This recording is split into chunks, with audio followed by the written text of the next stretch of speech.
So welcome, and without further ado, to announce the show, Mr. Chris Sarandon.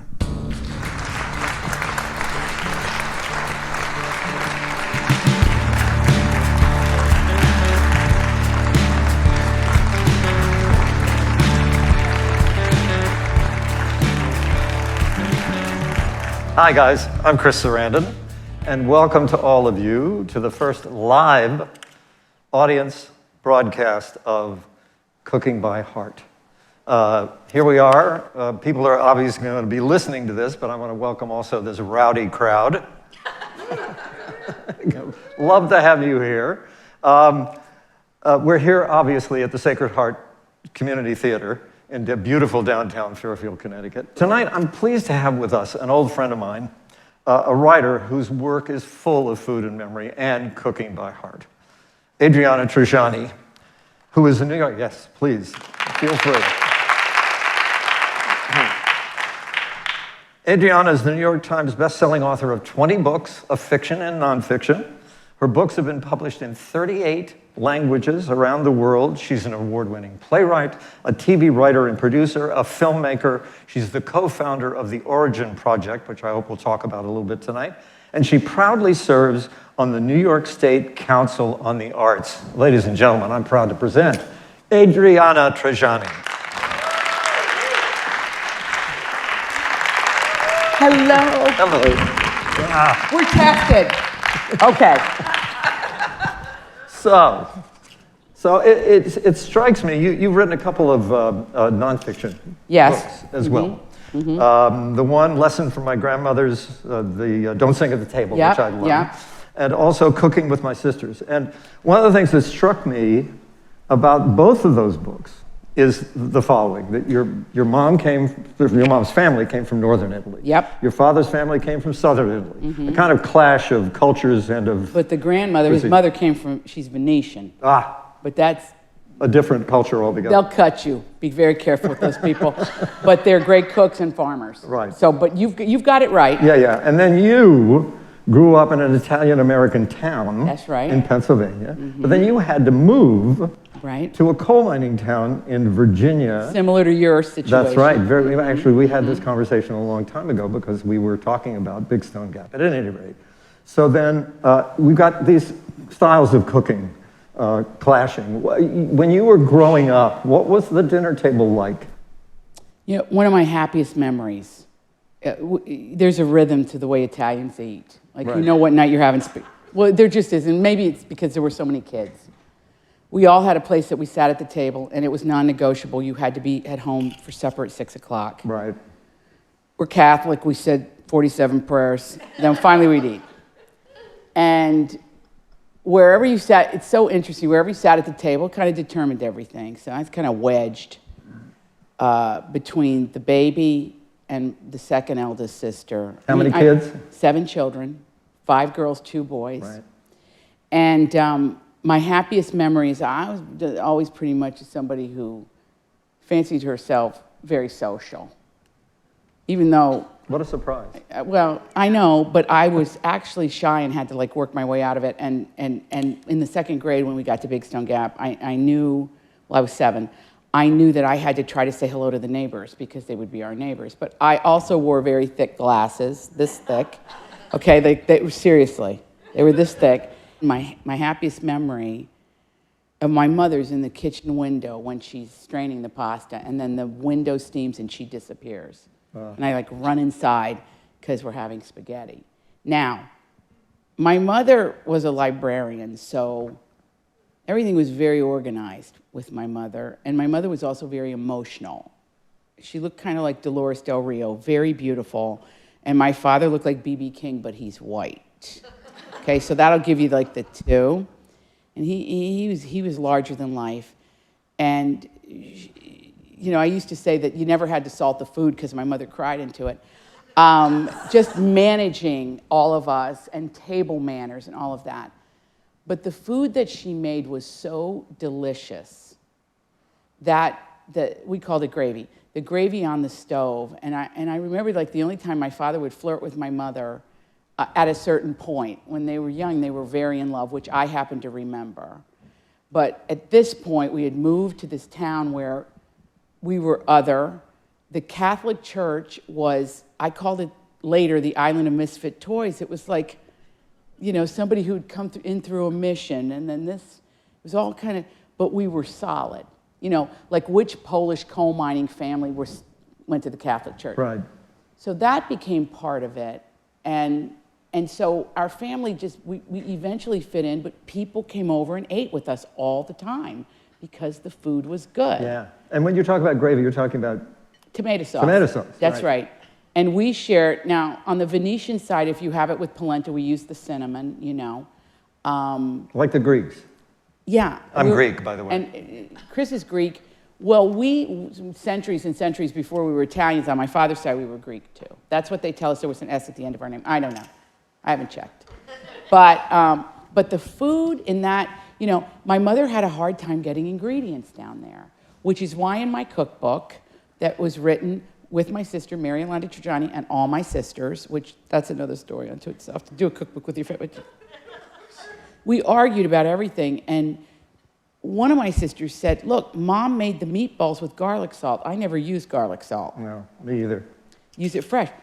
But my mother couldn't get the ingredients, so we made that point. Right. Use fresh, but whatever, you know. What was the conversation like around the table?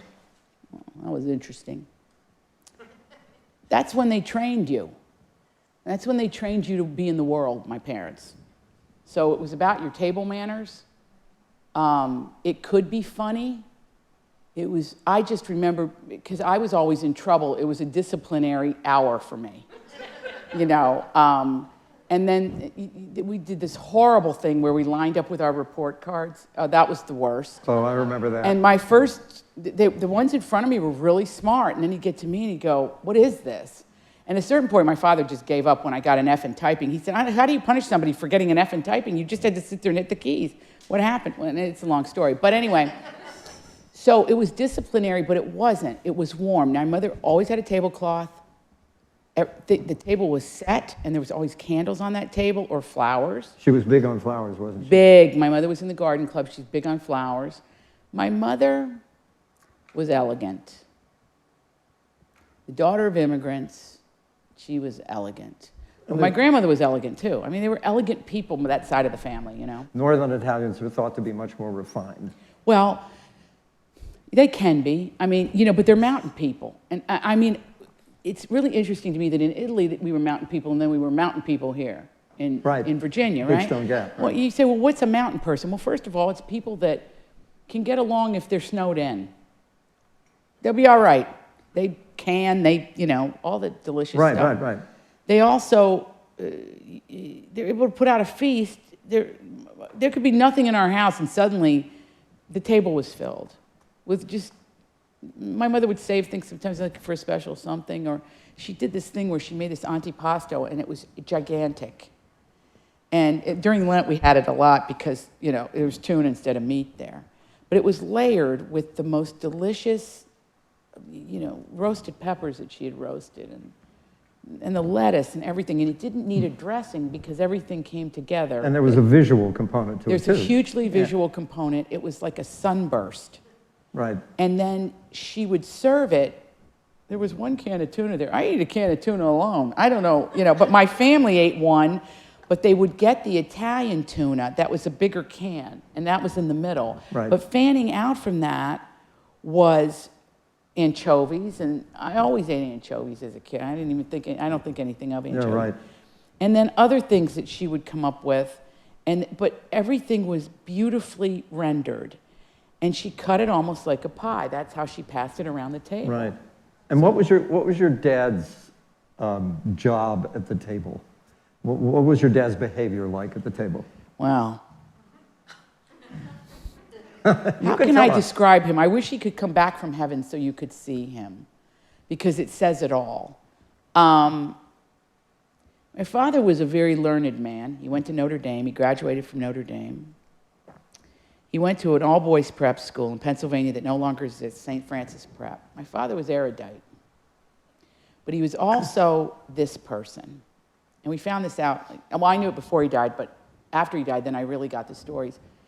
He'd go to Hardee's every morning for a cup of coffee and a biscuit. That's a big thing down there, biscuits. You had all variations of them. Yeah, different kind of gravy. Yeah, and he went down there and he'd meet with these gentlemen that used to coal mine, and he said, okay, gentlemen, the word of the day is conundrum. Let's use it in a sentence. So when my dad died, you have the line, and you're standing there in a row, and these three men come in who clearly haven't ever been in a Catholic church or maybe a church, because they were kind of dressed to go, out and in the woods. They had baseball caps on and stuff. I won't say which sister said, what's happening? I said, well, I think they're Dad's friends from Hardee's. So I went over to them and I said, are you guys the Hardy Boys? Because he called them the Hardy Boys.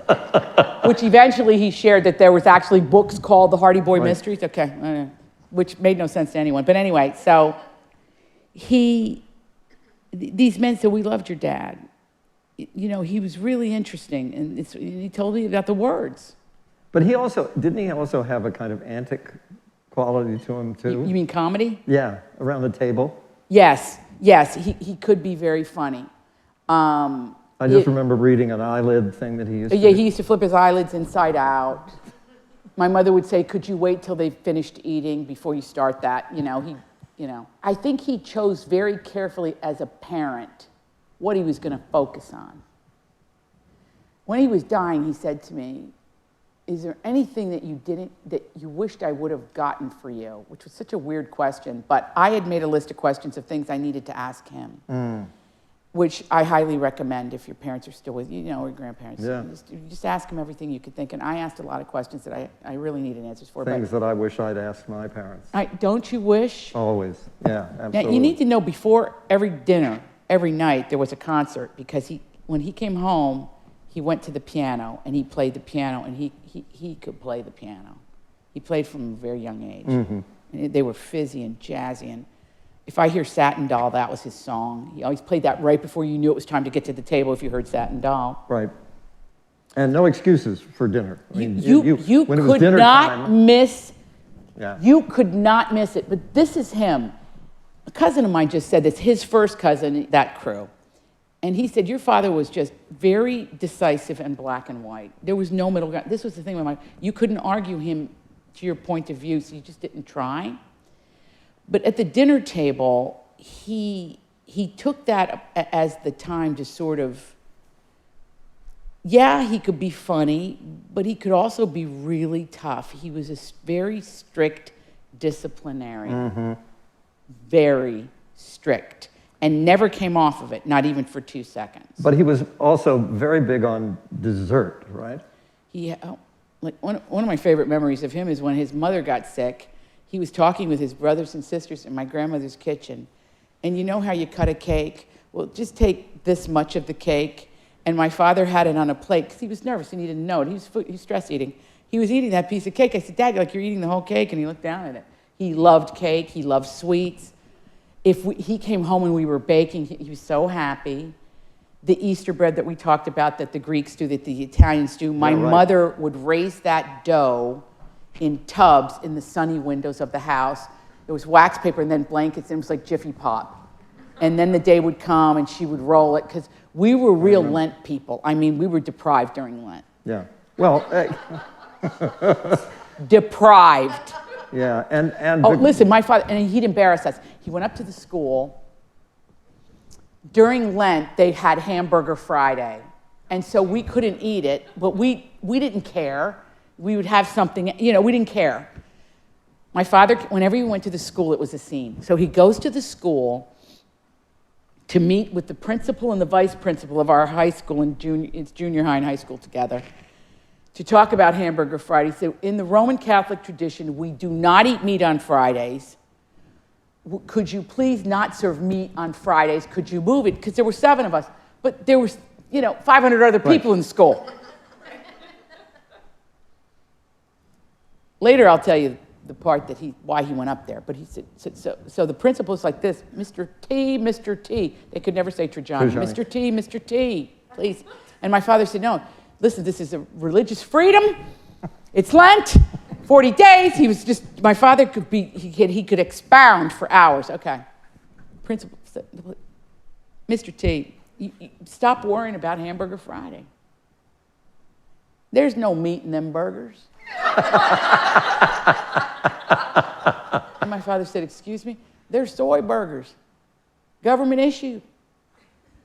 The school lunch. Can I take you through the school lunch? Because it's so apropos to the food absolutely. thing. Oh, my God. Okay, so right on subject. Whatever the Army didn't use, it wound up in Appalachia, including this was the 70s, so it was the fumes of the WPA that put actors on tour. And because I was obsessed with show business, you paid 25 cents and you could watch these actors do like The Odd Couple. Right. I am the only person, and I still ask all my friends, who saw The Odd Couple when we were in the 4th grade and we had to pay 25 cents? They paid no attention. They did Act 1 twice because they were drunk.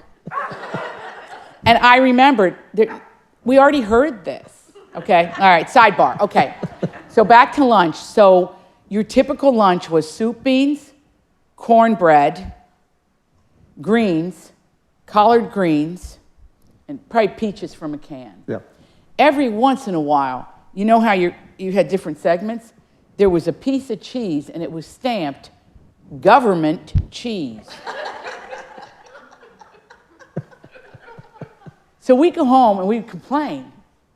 And my mother said, eat what everybody else eats, and it's a hot meal. My mother was like big into a hot meal at lunch. And also, and we grew up the same way. No waste. Nothing was ever thrown away. Well, then we're really talking about my grandmother Viola. Because she you can watch Massimo Bottura grill leaks on YouTube. I mean, I watched that guy do stuff. And he invented not throwing anything away, where you know when you're cutting an onion and you still have the peels and stuff, you throw it in the trash. Don't do that. He puts them on a tray, puts the oven on 150, and the next morning you have potato chips and there's no fat in them. It's like, okay, well, that's the kind of stuff my grandmother did. Yeah. When you run a restaurant, you really don't waste it. No. I remember when I was growing up, we had a big butcher block in the restaurant, and they would bring in an entire side of beef. They didn't bring in cuts of anything, and my dad would butcher everything and use everything. Everything was used for ground, we had calf's liver on the menu. Nothing was ever wasted. Wow. And at home, same thing. Wow. To the point where when we steamed greens at home, we would drink the water from the greens. That's why you look like you look. My Aunt Lula used to call it pot liquor. Right? Okay. So anyway. But that's good for you. But you're hitting on something. When you use everything, you have a sense of everything that's important in life. Not to waste. Yep. Also, to honor the earth. Everything matters. Everything's connected. You can dramatize faith in that way for children when they understand that. So that's really interesting to me. So even the broth. Yep. That's my grandmother, the Venetian grandmother, Yeah. And she would. I can't even describe to you. She would make the crepes for her manicotti. She did everything was made. She never bought anything, and she would save the wax paper from the cereal and iron it, and it fit when you unroll. I know, really, you wouldn't even have the patience. She kept them, pressed them lightly, and that's how she did her crepes. And her crepes would peel off of there, and you could put 1, 2, 3, 4 crepes, and they were layered. Then she would, oh yeah. And there was a place where in Pennsylvania called Culinary cheese, which is being sold now because the kids don't want to make the cheese anymore. Yeah. The most incredible cheese, you guys, the ricotta. You'd eat it out of just squares. Out of the bin. Yeah. Oh God, so delicious. And when she came to Big Stone Gap, the first time she visited with my grandfather was quite ill then. And she looked around and I said, "What do you think, Grandma? Do you like Big Stone Gap?" And she said, "I don't think I could live in a place where they don't make cheese." So, tell me about your dad did pasta days, right? And there was I don't know where you got these stories. This is hilarious. Yeah, he'd clean out the refrigerator. right. But But making fresh pasta. Yeah. Oh, yeah. Oh, I see what you mean. To make the sauce, he would use everything. Oh, I see. Yeah, the crank. And then it was hanging everywhere. And you guys were enlisted to help. Yeah, we had to help. Oh, please. We were working. Are you kidding? When I was 4, they gave me a magnet to. We were in the sewing business, sewing factories, and my father had the factory in Virginia. That's how he got there on the Small Business Administration. Right. Came north to get guys to come south, and that's why all the textile business went down there eventually, because there were no unions, but then there were unions. But anyway, I say that and I'm in 3 unions. Okay, so they hand the children, and in between the cracks of the factory floor, we had to put the pins in a little box. First of all, who lets a kid pick up pins when they're 4? This is dangerous, but they wasted nothing. Right, yeah. Nothing. But were there, there was something about a prayer to St. Francis? Okay, that's like our family prayer. Right. That's our big one. And we said it every night at dinner. But it was to keep the peace? Yeah, like we could be fighting with each other, and then they'd make us say the prayer, which is such a buzzkill when you're angry. I can't even tell you. Right. Terrible. We were in church every chance we could be in church. The priest was at dinner more often than not. They could go from house to house. And that's just how it is in the South. Yeah. And, and every Sunday my father would entertain the Protestant preachers who would drain his liquor. Because they weren't allowed to drink anywhere, so they'd come over to my dad's. Now, after meals, I'm going to get in trouble for. No, they're all dead. Who cares? After meals, you also had responsibilities, right? Scullery. My father called us scullery maids. Yes, he did. And we were like maids that served. Okay, so let's say my mother had a garden club show, and her friend Betty Fleener stopped over at 3:00 in the afternoon. My mother would say, or 3:30 or something, she'd say, Adri, go prepare a tray. So we would go make coffee, put cookies. My mother had a whole system. Then we bring the tray outside. And I remember these ladies just loved that. Now that I'm old, if somebody brings me a cup of coffee, I'm like, write them a check for $40. I'm so happy that they thought of me. And my mom instilled that in us. Again, responsibility and appreciation. Yes. For what you have. And there's a way that you serve people when they come into your home. Yeah. It was a big deal. I have a quote of yours. I'm going to read it. Okay. In a large Italian family, cooking signifies bonding or bondage. Well, What does first that of all, mean? well, what it means is, my grandmother, for example, in the summer times, we picked the berries that went in the pies that made the jam. Now, if you've been berry picking, that's the worst job. You're down on your hands and knees in the dirt, and you're there for like 6 hours, but she would get us up before the sun rose because it would get too hot. Right. And they put you on a truck with your basket and haul you out to a field that's like 4,000 miles from civilization. Right.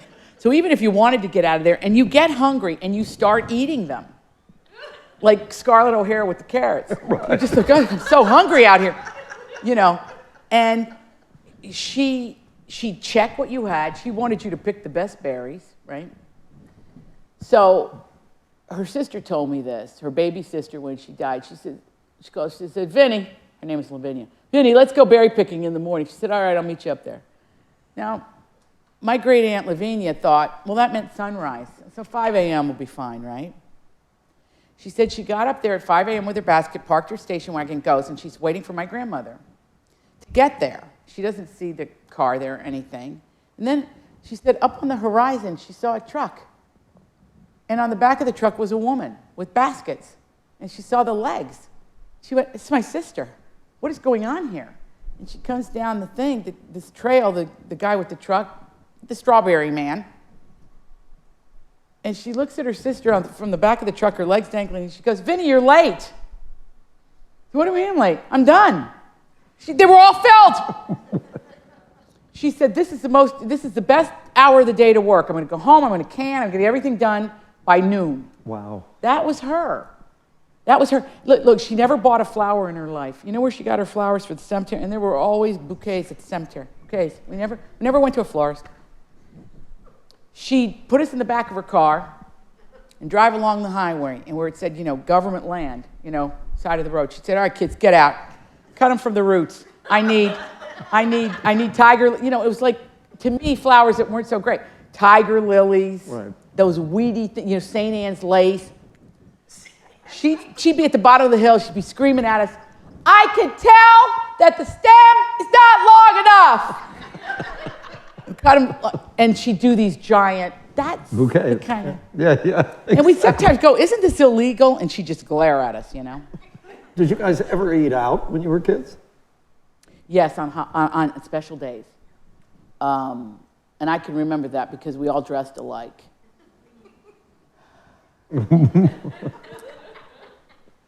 Yeah, we all dressed alike. And it wasn't like boot camp before you went out because you represent this family, you're going to behave a certain way in public. So where would we go? Oh, the Wise Inn, down south. It was it was one of those places. You know what we loved when we were kids? We loved the places that had the steam table that you could pick, like what you wanted. Right. But the food wasn't. The food wasn't. That food wasn't great. Not necessarily great. But but the women down there can cook. I mean. Oh yeah. They can make some things. Well, original sort of farm to table. Completely. And it's one of the things that you talk about a lot. Mm-hmm. That your grandmother, Viola, was very much a sort of seasonal, whatever's in the garden that we can eat now, we'll eat now, whatever. What we ate all summer was dandelions, salad. Yeah. She made us go out there and pick them from her field. She had a lot of land, and we picked the dandelion. And she was particular about what you picked there too. But what are Venetian eggs? It's my favorite dish. Okay, so you have your gravy in the refrigerator, or if you're a modern person and you have a jar of it, it doesn't matter. Now it's all organic, you can get anything. So what she'd do is she'd take a big skillet and maybe this half an inch, she would line it. You couldn't see the bottom of the pan, but it wasn't that thick. She'd put it on a low simmer. Then when it started to bubble a little bit, she'd turn it up ever so slightly. She would make wells in the skillet and crack an egg in it and poach the egg in this sauce. Then she would take the dandelion, had it all cleaned and ready to go. She sprinkled salt on it and squoze a fresh lemon on it. That's it. Maybe a touch of olive oil, just a little. And then you take the egg and the sauce and you take a spatula, you put the salad pretty on a plate, right. And then ladle it. Make it tomorrow. You'll be like, the most delicious thing you'll ever eat. And then she'd serve it with fresh bread, crusty bread. Yeah. But that egg, and when I was growing up, they said don't eat eggs. 70s and 80s was like the worst. Yeah, right. Don't eat eggs. And my grandmother told me, don't listen to those people. The egg is the best thing you can eat. Don't listen to them. And she was right. Yeah. It's turned.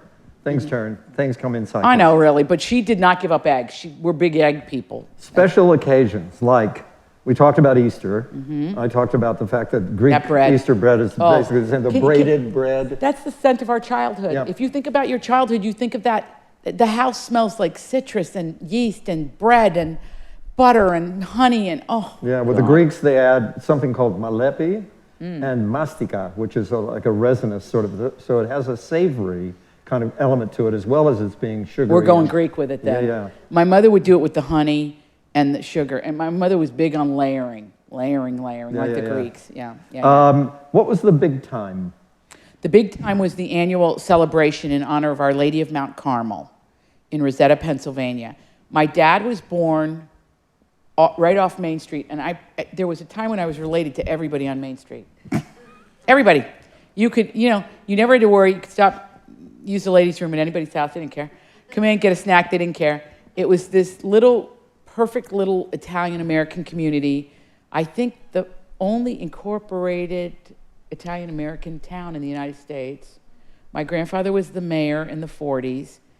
He started as a machinist in a factory. My grandfather was a filmmaker, though. And that's why I made that documentary of the little town, because my grandmother didn't know what to do with his films. I said, I'll take them. Thank God. I brought him in to do art. That's when the old Italians and Jews were in there, and they would fix everything for you. They bathed his films, restored them, and then I made that documentary with them. But my grandfather would do things like build a rig for a wedding where you could see the groom's eyes, and then he'd follow the groom's eyes to the bride. Like that kind of stuff. And some of his tracking shots were genius. And then he loved to film people ice skating. They all were ice skaters. And it was like a movie. I mean, like a real movie. But he was a machinist. And my grandmother was a forelady from the age of 14. Her mother died, and she took care of the whole family. Right. But you describe a scene in The Big Time of the women. Are you talking about the pizza frite? Yeah. Okay, you're making me hungry. Anyway, the local baker usually made the dough for them. And the dough would come in just vats. And let's credit Matt LaDunny. He would donate it. And the women in the Our Lady of Mount Carmel sodality, you might say, well, why did they choose Our Lady of Mount Carmel? Because of the quarries. And in England, she was the patron saint of the quarry people. And she's the patron saint of the marble miners in Italy, and we could keep going. When they collected rocks in Ireland, same thing. They're all, it's Our Lady of Mount Carmel. So, built the church, named it for her. The ladies' sodality, to raise money every year, make the pizza frite. So, it's a big vat of oil, and you got 4 ladies on one side, 4 ladies on the other. They're like troughs, and then another set over there. And what they do is they pull this dough, they let it raise, and then they pull it. So it almost looked like an elephant ear, like that kind of a thing, and it big. And then they put it in the fryer, and then they flip it till it gets golden brown, and then they throw sugar on it. They wrap it in paper and hand it to you. Hot. Hot. It's the most delicious thing you'll ever eat. And there's some singing involved too, yes? They sing all the. This is such a gorgeous scene. Oh, it's so beautiful, isn't it? When you think about it. Well, I was raised that the honor of the Blessed Mother was a big deal. I mean, I heard people when I was a kid say, I'm devoted to the Blessed Mother. It made me devoted to her, too. Because I saw, bad things happen, you got nothing. Except that community of coming together and praying and, Yeah, so that was a big deal. But people do things with the Blessed Mother, though. I laugh, and I still do it. It's just a habit. I point her looking out the window so she gives me good weather and things, Oh, and I have to know, because this is not a scene, but a food that comes back in all the work. Yeah. Oiled pretzels. Oh, yeah. Oh. Describe. Chris. All right. I think it's our Judeo-Christian heritage. Okay. In Ireland and northern England, it's the popover. The Italians, because the Italians have to just outdo everybody. We want our popover. When you make a popover, you have to eat it right there, okay? Well, it's not that way with the Italians. We need something that's going to keep. So it resembles a popover, but it's not. It has a hard shell, and there's things left out of it. So there's not. Okay, so it's like yeast and flour and water. It's almost that simple, and salt. If you make it sweet, you can put sugar in it. And then the dough is very dense. And everybody makes different shapes. I know people that pull it and cut it. My grandmother liked it to look like a pile of rocks. Because she thought that was kind of artful. So she'd just pull it a little when she did them. So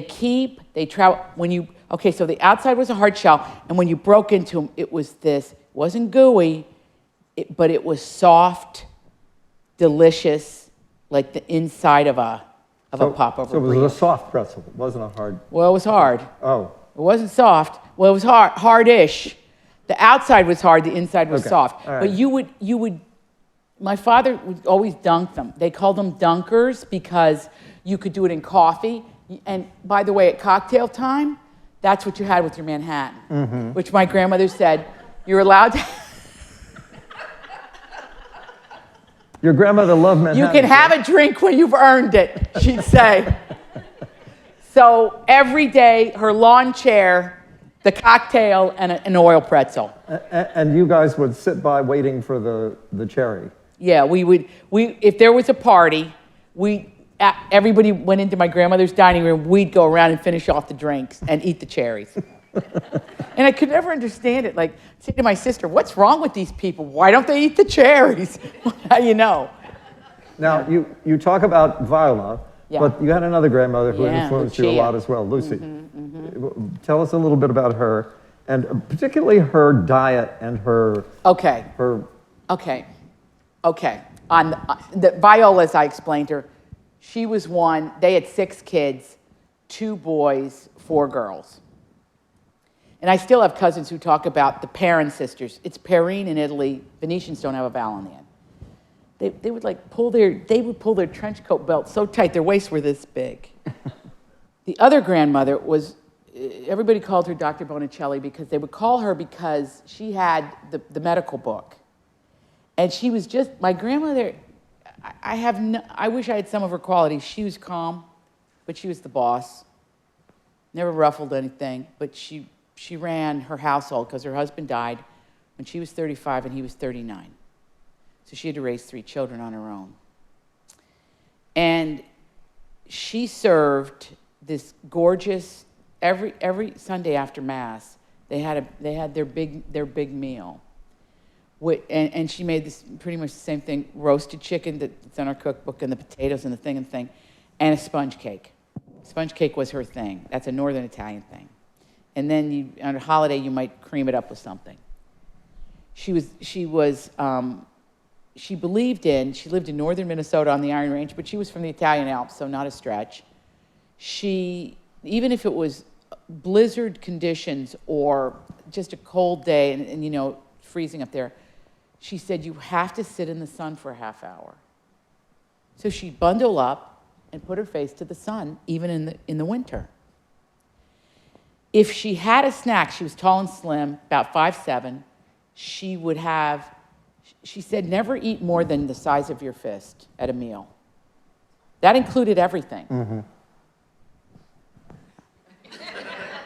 I mean, don't try that, in America. I mean, they yell. But that's how she ate. And the thing about the almonds, she had blanched almonds that she blanched in her oven, and again, seasonal.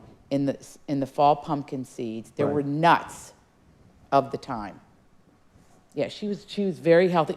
She walked everywhere. Fresh vegetables. You mentioned that she kept a sink full of radishes to snack on. I love radishes to this day. In the summertime, she'd take fresh radishes. Her sinks, everything in her house was pristine. She had a shoe shop that she kept going after my grandfather died till she retired. And she had a sink in her sewing room. She sewed wedding gowns, coats. I mean, she could make anything. She made all our pajamas. Yeah. Amazing.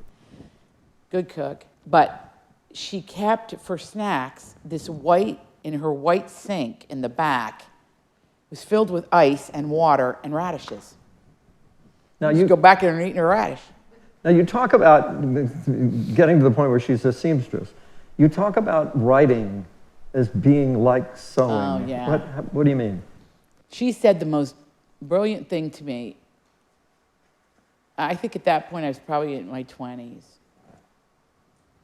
And I said, I said to her, I can get good, but I'm not very good. Like, I read books and I'm not as good as that. And she said to me, you have to try harder. She said, nobody has to see how many times you rip out the hem. This is brilliant. Brilliant. Yeah. I mean, I kind of live by that. Yeah.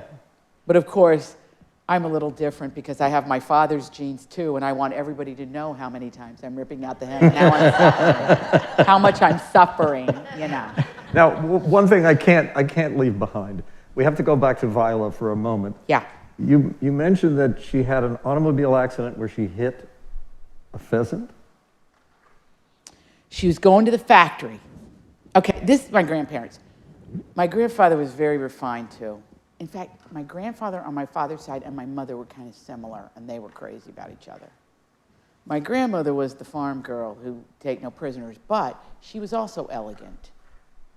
Also elegant in her, she could put on a dinner party that, found this set of books that she had that were all about when she got married, 1931. All right, anyway.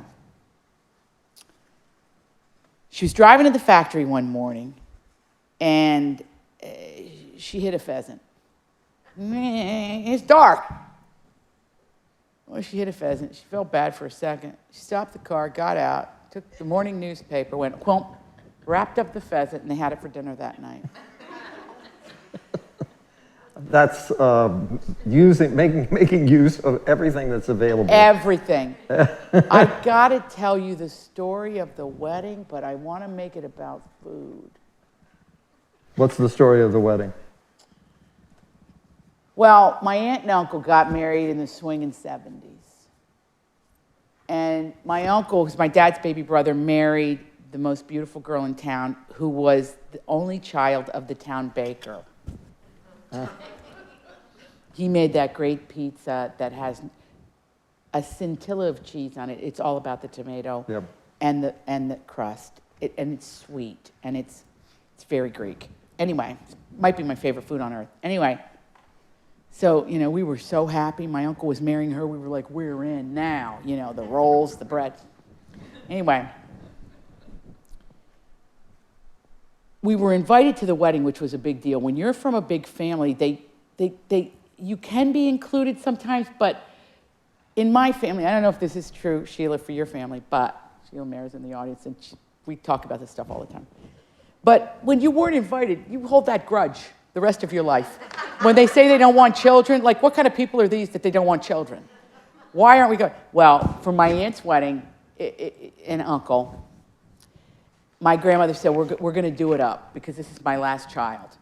Now, I want you to know, when you visit me, because we have her house in Pennsylvania, I kept the dresses, the hats, and the shoes that she wore to each wedding. Okay? This is the kind of people I come from, all right?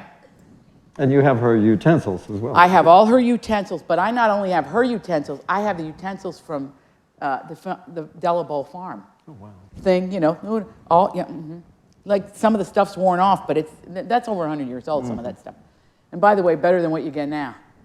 Anyway, so my grandmother, because she's going to make everybody's dresses. So my eldest sister had this lacy mini dress with long sleeves and a thing in lilac. Then the second sister was in green, and my grandmother made her this bow thing. By the time she got to me, she had run out of material. So I wore, the body of it was yellow, and she didn't have enough for the sleeves. And by the way, if you're Catholic, you have to wear a sleeve because, I don't know, arms are so seductive. Not in my family. You never see my arms ever. I'll be dead before you see them. But she made these lace things with lace, and then she took yellow bows up the thing. So it was worse than the Von Trapp family. Like the middle part was thick material, and then the lace sleeves, it was just uncommon. A Christmas tree. Terrible. Yeah.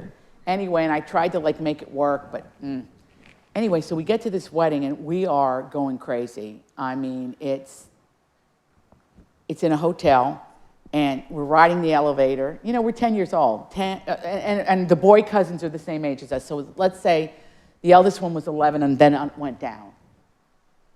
We're nice at the table. We behave ourselves. We impress everybody. And at the end of the night, when the cup, you heard After the Lovin', the Engelbert Humperdinck song? And really, it's a wonder that I ever procreated or got married or anything, because I was so repulsed by what I observed on the dance floor, because the men had a couple of drinks, and it was our aunts and uncles. It was disgusting. Okay, so the other day I said to my sister Pia, how old were they? She said 35, and I was like, So anyway, my grandmother, who was a widow at that point, there was a stage where the band was.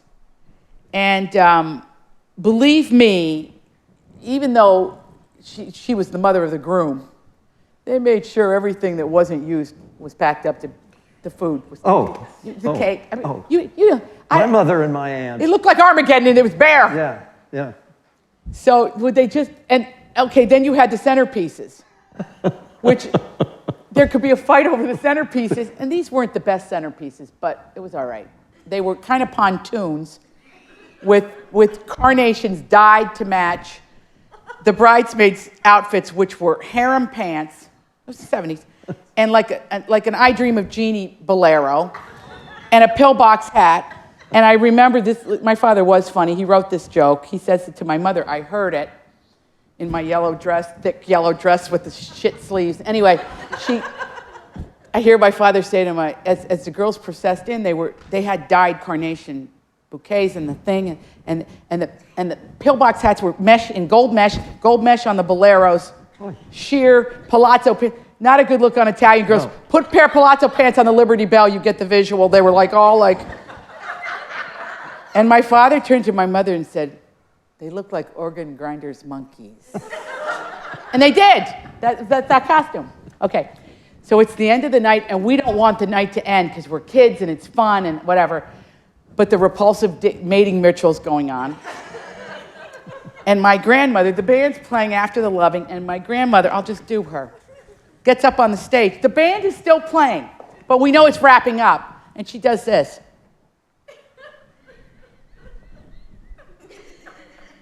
And I'm with my sister Pia, who cried through her entire childhood. She looks like remember Angela Cartwright in Lost in Space with the bags?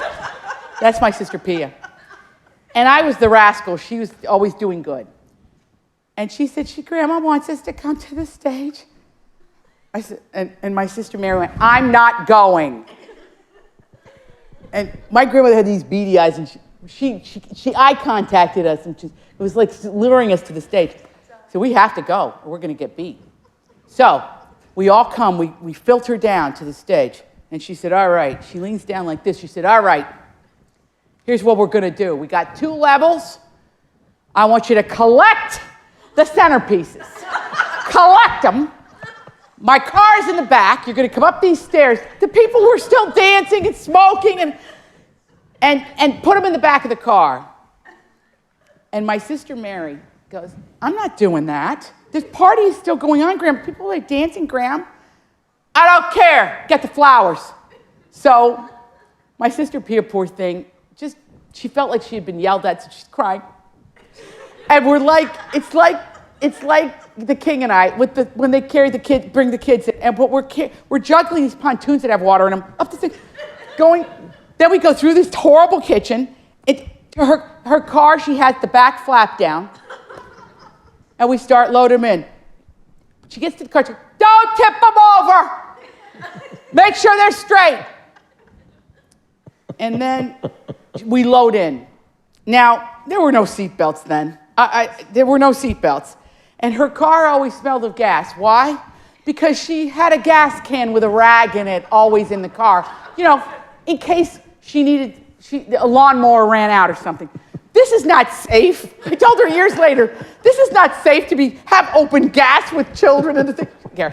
Anyway, so we're stacked on top of each other, the grandchildren, who all almost like on top of each other. And she's driving. And I remember looking at her eyes. She had her pillbox hat on. Hers was all encrusted with jewels. And it was fuchsia satin, and it had a panel down the back that was all, like her hat was in pillbox, that was encrusted with jewels. And I said to her, oh, Grandma, that's very pretty, but why isn't it in the front? And she went like this. You enter the church, and you exit the church. When you exit, it has to look as good as when you entered the church. All right. So now we're stacked in the car, and all we can think is, we're missing the party. This was the best party. This is when you ate the cherries and, you had the drinks. We're driving in the night. And my sister Pia, who's just those black circles under her eyes, and she's, Graham, where are we going? Keep in mind, we're stacked on top of each other because the way back's got the flowers. Right. Never mind, she said. So now we're in silence. We're being punished. We don't know why. Driving. Where do you think we were going? the cemetery. So, first of all, we're kids. We're creeped out. We don't want to get out of the car. It's creepy. You know, she leaves the high beams on, and she turns to us and she said, "Get out." So we get out. We're terrified. And my poor little sister, Tony, she's carrying a punch. She didn't care, just put it on a headstone, right? That's the idea, right? So we're all fanned out. And Tony puts it down, and my grandmother's standing a few feet back, and she said, "Antonia, move that pontoon." And she said, "Why, Grandma?" She said, "I never liked him." Oh, my heavens. I tell you, it's all true. Yes. It's all true, and that's her. Well, speaking of highly accomplished women, Yes. you come from a family of highly accomplished women. Yeah, for sure. And many of them were... But they got no credit. Exactly, well, that's what I was going to say. Oh, no, go ahead, ask the question. They were powerless in a patriarchal society, not only in a society that was, but also in a culture. That's right. Because men were... Well, it was their fault because they played these men up. I mean, my mother was a professional person who was very accomplished, but it was about my dad. She loved him so much. I mean, I love my husband. I do. But it's not even like half a teaspoon compared to what my mother loved him. Worshipped, I would say. Yeah. Yeah. And the men, I'm going to be careful here, but no, why? They're gone. The men, my father was very sensitive. Okay, just to give you an example, he invited Elizabeth Taylor to his prom in 1953. And he would not, when he didn't hear back from her,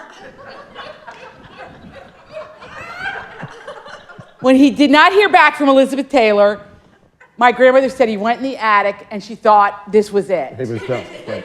He wouldn't stop crying. He loved Elizabeth Taylor so much. Flash forward years later, when she choked on the chicken bone, he was with her. He and my mother were with her. Wow. Wow. Okay, I mean, everything came full circle in my family, but that story, I used to think, where is that person now? Because I didn't see it.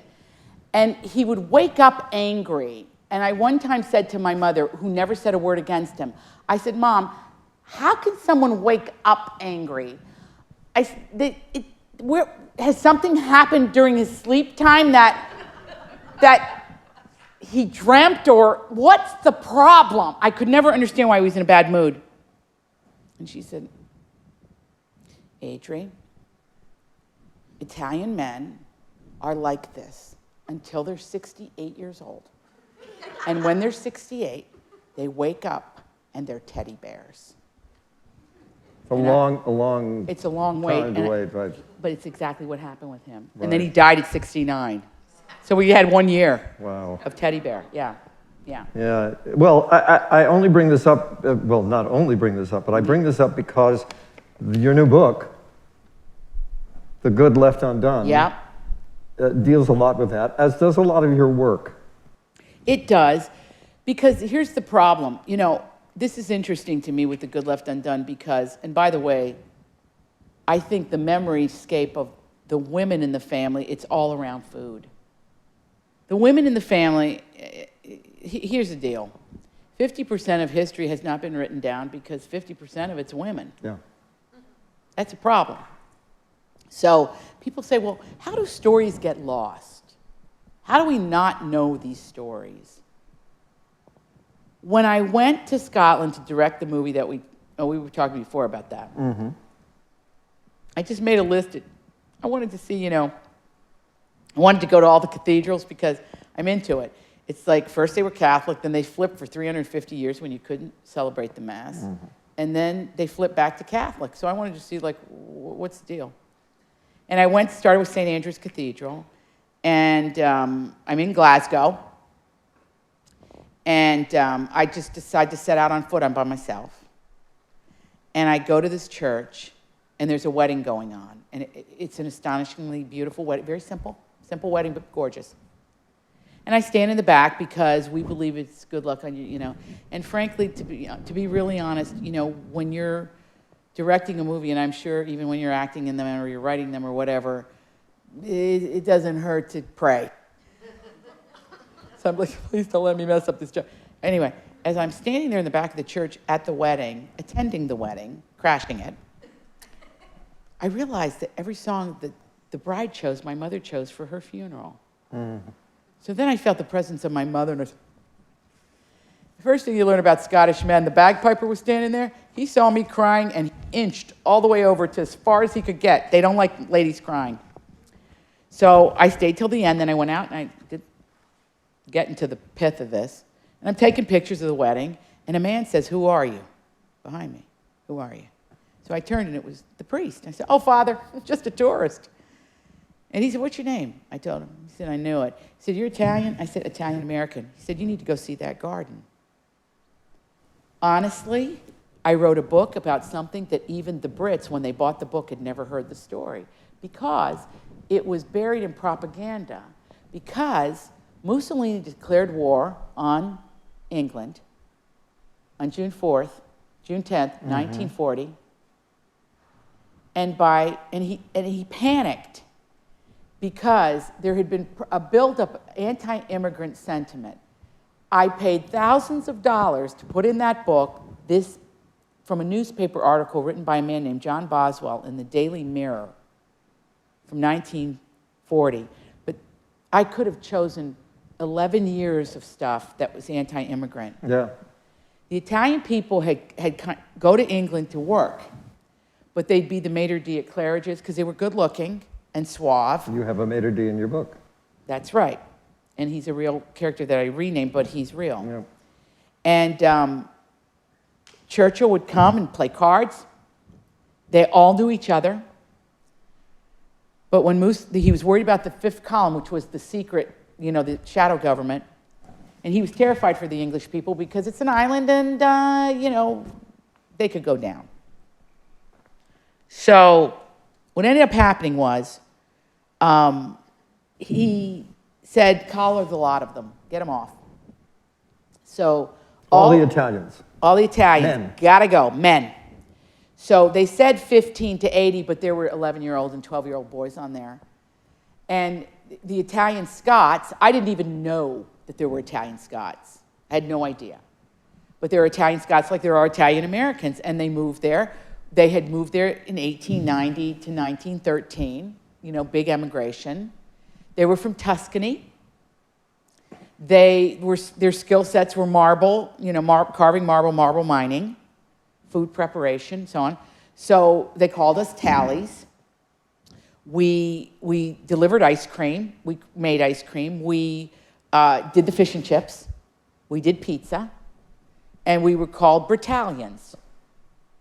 And Italian Scots fought in the war. So many born there, just like here. It's like we're born here, but we might be Irish and we could go back to our county, but a lot of them fought in the First World War. A lot of them fought in the First World War. For Britain. For Britain. But the knock on the door came, said, "You have to go." They didn't tell them where they were going or why. So what do the Italians do? Because they're Italian, they're dressed in their finest Sunday suits, their hats. The wives packed like a change of socks, underwear, and a shirt because they thought they'd be spending the night and would return the next day. They packed food in there. And one of my favorite scenes in that novel was the passing of the bread. Yeah, yeah. Because there's a fight. The husband and wife goes, she says, "Leave the telescope, take the bread." I want to take the, because he makes telescopes, this guy, who's the ice cream peddler. And she says, no, take the bread. And so she hides it. And later, when they're imprisoned, the priest says the mass with his bread. He can't serve all the people. And So breaks beautiful. off pieces of the bread. Breaks off tiny pieces of the everyone. bread so that there was enough for everybody in the mill. So they put them in this mill. Then Churchill, in this 4-week period, requisitioned all boats, including luxury liners, wrapped them in barbed wire, and they were now prison things. And they were taking these guys to Canada. So when you know Canadian Italians and Australian Italians or Falkland Italians, That's where they came. That's where they came Yeah. from. So the boat leaves, and from Liverpool, because see, they took the Scots on trains down to Liverpool to stay in a mill, this filthy mill. That's what you could be in a circus tent. Anything big, they were now prison You're camps. essentially rounded up. Rounded up. Yeah. And here was the sad part too, is the Scots knew the Italians. Some of them had intermarried and stuff, and there was no need to even have a gun out. They were just following orders. Yeah. They didn't think to run, nothing. Yeah. They trusted this was their country now. Well, it rang chimes for me about what you hear about immigrants now. Me too. I'm the first generation. So you know, Son of immigrants, sure. You know, and my Italian people, I tell you, they're not very patient with it. And I say, how can you be that way? You wouldn't be here. Anyway. Okay. Well, so that's that story. So the reason, the women thing, and it's really a book about the women in the family. Okay, yes, it is.